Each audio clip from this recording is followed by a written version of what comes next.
Со животот помеѓу децата од различна етничка припадност нема цена. Нивното другарство не може да се купи, наводно со изградба на затворено спортско игралиште во центарот на Струга. Мештаните кои се спремни символот на заедништвото да го бранат и со протести, се сомневаат дека на оваа атрактивна локација со површина од околу 5000 метри квадратни ќе никне објект во кој најмалку ќе се спортува. Или ќе се игра комар, или ќе биде велат уште една сала, која преку ноќ ќе стане ресторант за свадби. Локацијата припаѓала на Струшката епархија на МПЦ.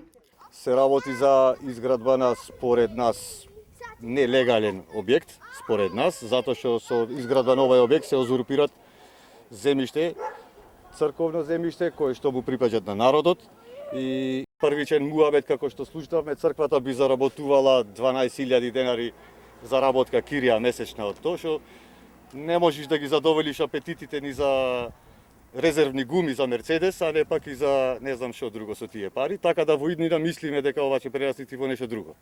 Што например? Коцкарница, тоа е актуелно кај нас. После воениот конфликт во Македонија во 2001, на општо задоволство на сите, градот покрена иницијатива на имот кој црквата го отстапи на општината со пари од UNDP да се направи игралиште. Се до тој момент намерите беа честни, раскажува Симе Ангеловски, кој своевремено беше и советник во градскиот совет.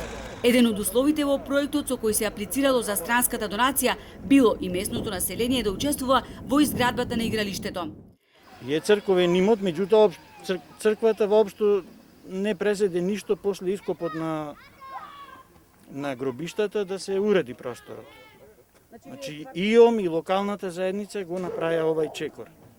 Секако собственик, веројатно црквата има право да управува, меѓутоа ние имаме вложен овдека свој труд. 20% некаде од вредноста на објектот мораше да го приложиме ние како локална заедница, бидејќи ние финансиски не бевме моćни тоа да го направивме со работна сила. Некогаш запуштениот простор на старите струшки гробишта, на кои се собирале куќиња, се оплемени и откако стана единствено слободно игралиште на кое доаѓале деца од цела Струга, сега добива друга намена. Без да се прашаат мештаните, на 5 до 10 метри од куќите ќе се прави барем според проектот затворена спортска сала. Одговорноста да се ја снеси дали општинава или инвеститорот да престанат со ова што се прави вака, зашто е нечовечки, мислам.